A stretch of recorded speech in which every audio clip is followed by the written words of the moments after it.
Alrighty, just want to talk about a particular character here. Unbelievable sort of an e-beggar. He's since reformed his e-begging habits, but funnily enough, the story behind it all, he's still not going to tell the truth about. Sort of interesting. Some of you will know him as Jimmy. Long story short, he was masquerading as being homeless. Donate money to help me out, I'm homeless. Holy smoke. It's funny because all these other videos popped up. When these e-beggars do stuff online and then they try to deny it later for the purpose of keeping their story straight, or the purpose of building up donations and all this sort of sympathy, building up this fake story, they generally make sure there isn't too much evidence out there. But see, the trouble is, so many of these guys have been online for so many years that it's too hard for them to cover it up. And there's one guy who we all know well in the Fairy Meadow who claims he lost his job. And even though the website had gone, there was some sort of an archival site, that held a copy of his old address. And I lost my job in the middle of winter. It turned out to be that he didn't lose his job at all. He owned the business.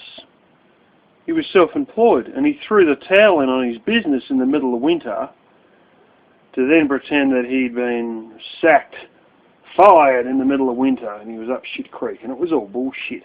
It was quite surprising, though, that this guy actually found this copy of this web page on an old archival site.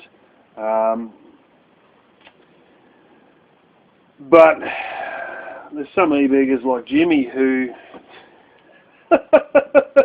holy smoke, when it comes to covering up evidence, this is the sort of guy who would rob a bank, leave his fingerprints all over the damn place, eyeball the video camera for 10 minutes, and then pull out a Sharpie texter at the end and sign his name on the fucking counter and say, "Long live the hobo train," and then walk out.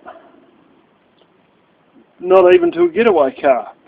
This is the sort of evidence that this guy leaves behind. I flick on my computer one morning, or maybe it was my tablet, to see something in my subscription feed by good friend Tony Mullins. Video, or a lot of evidence that he used to make a video that had been passed on to him, and oh, poor me, I'm homeless, yada yada yada. Fucking hell. It appears he has a travel business with multiple websites.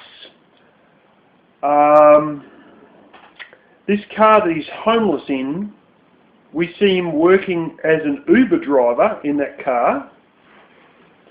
And this is where it all gets real interesting. He has, on his own channel, in a house, he showed photos of his daughters in his house. Then he claims that he's homeless and he's living in this car that is so new it's probably still under warranty. And then he had the money to buy his daughter a car. I don't know if that was the same one he was living in or whatnot. Then he needed to lose weight and learn a bit of programming. Did he do it in the United States? No. He flew over the other side of the world to Cambodia for a holiday where he didn't lose weight and he didn't learn programming, to then fly back. Poor me, I'm homeless, I need money. All the latest gadgets, bits and pieces. A couple of weeks later, he buys a brand new F-350 truck 2017 model straight off the lot.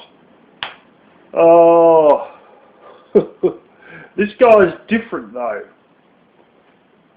In eBigger history, this has never been heard. He actually gave back his donations to all the people who donated to him, but kept it all shut up, kept it all quiet.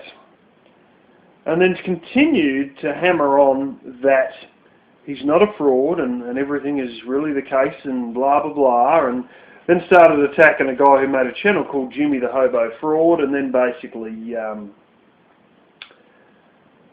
has shown this guy's face and name and address on YouTube, which really does breach YouTube guidelines for, you know, infringing on this guy's rights. And if this guy knew how to do it, he could get rid of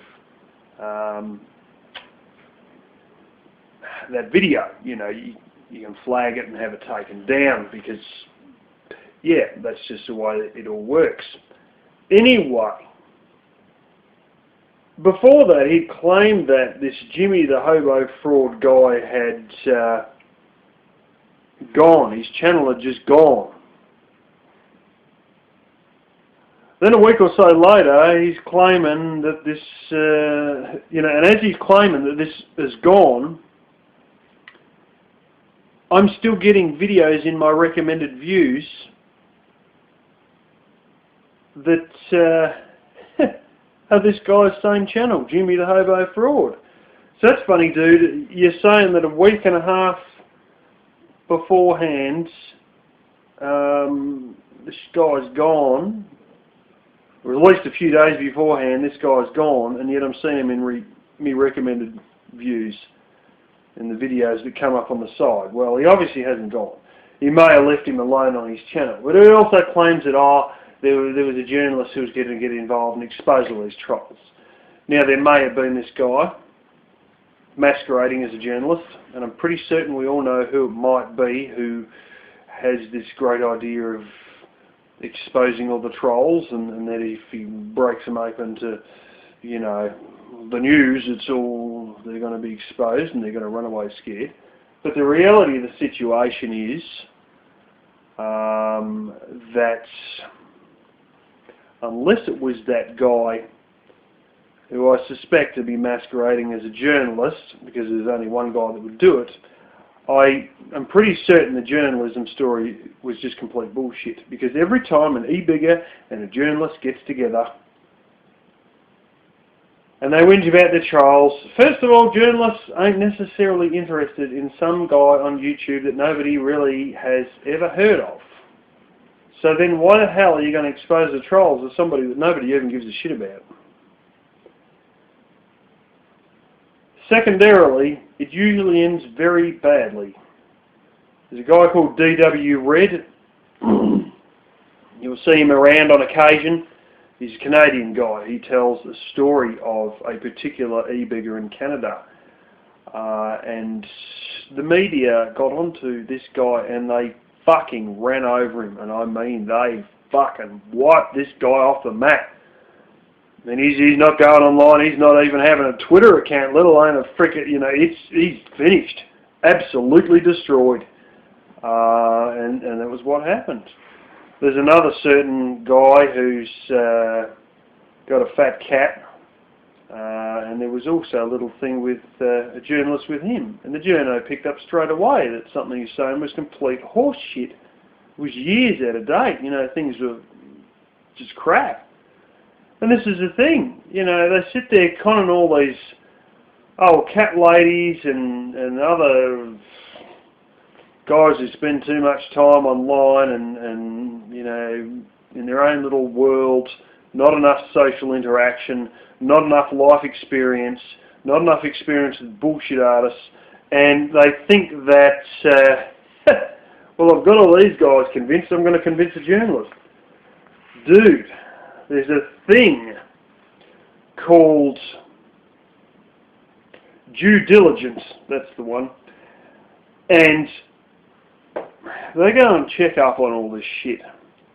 Now, some of these mainstream media people just come out with a lot of bullshit on occasion. You know, mainstream media does make fake news. No question about it, they've been caught in it.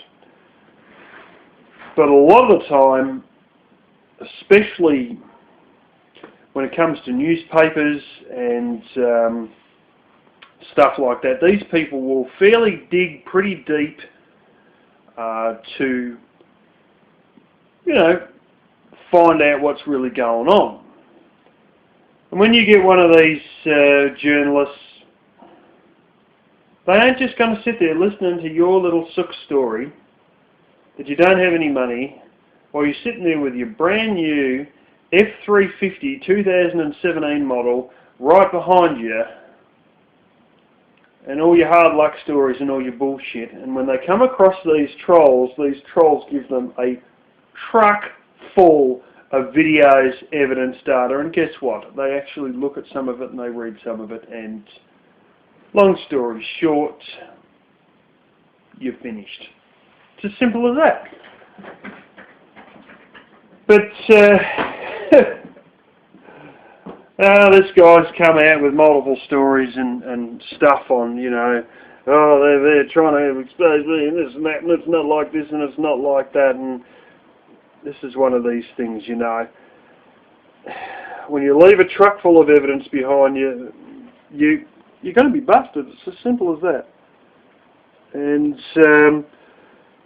but you always get these little ferrets there, you know. I like to call them ferrets because they're always trying to twitch their nose into stuff, and they're really just clueless. I don't know. They just, you know, there's a very, very small percentage of them, you know. But there's a sucker born every minute, obviously. But some of these guys obviously fall into that category. But it's a real knee-jerk reaction that some of these people have.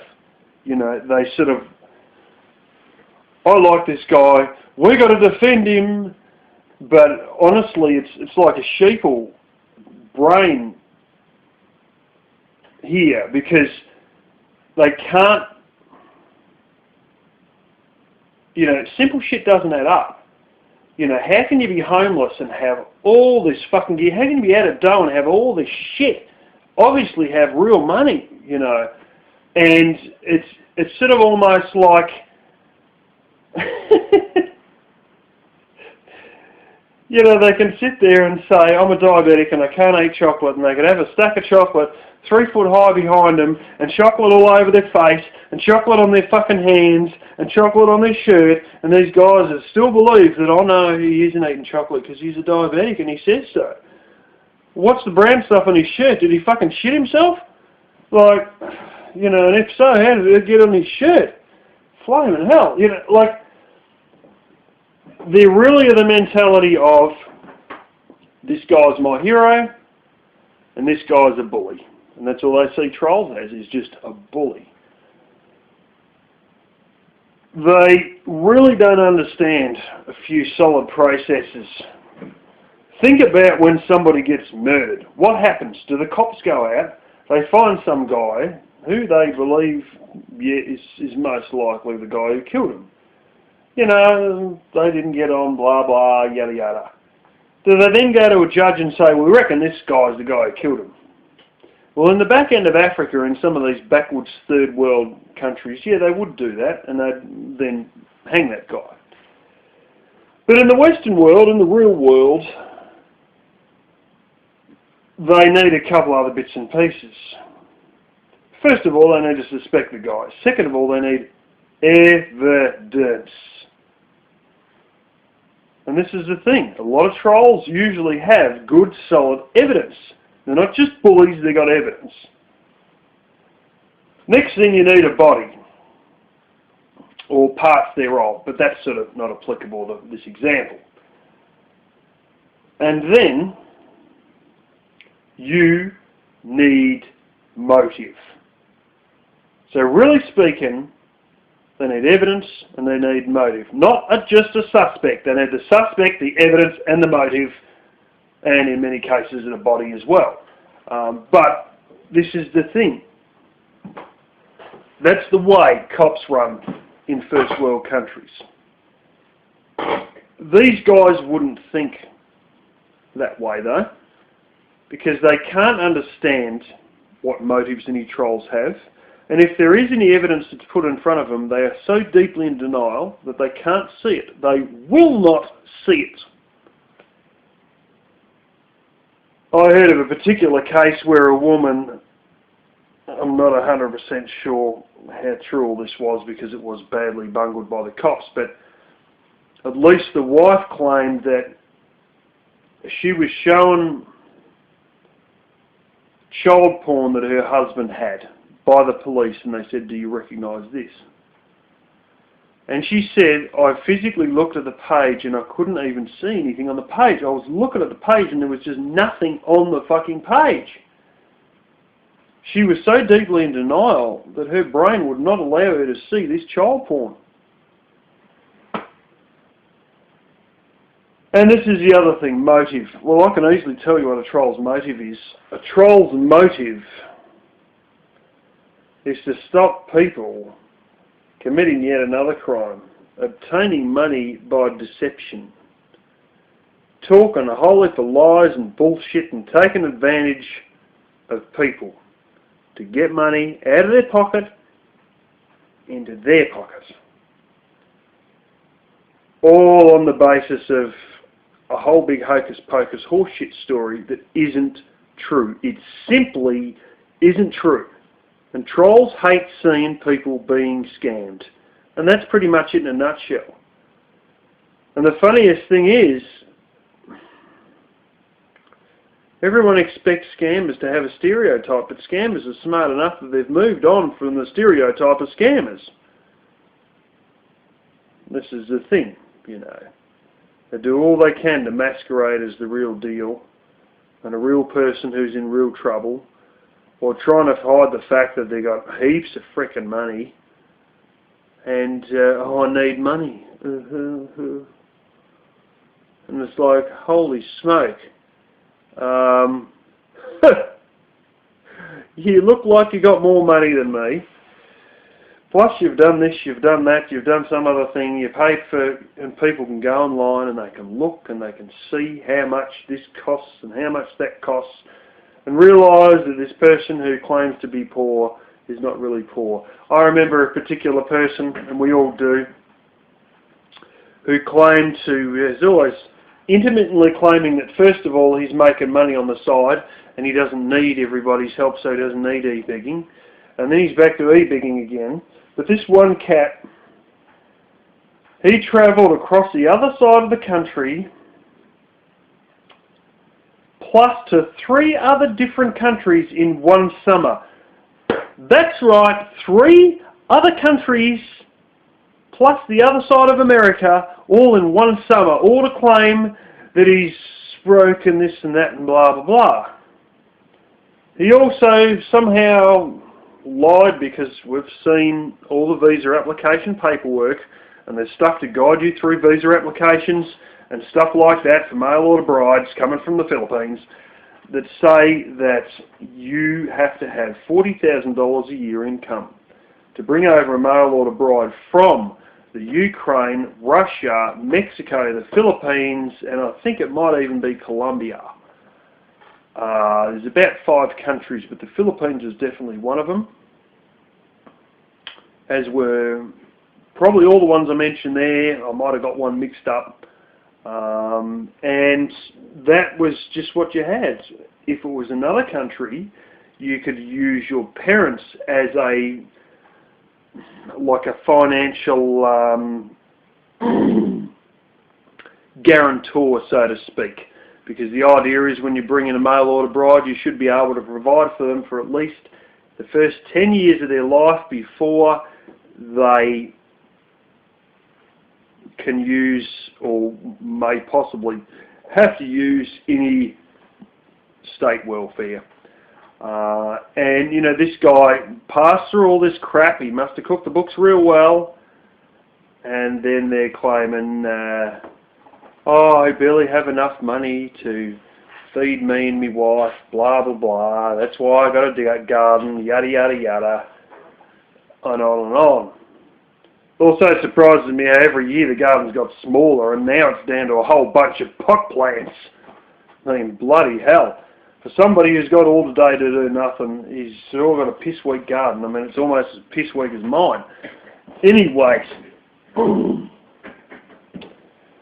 this is the thing, you know, there's a motive, there's evidence, but a lot of these people are so idolising of these e-beggars, so in love with this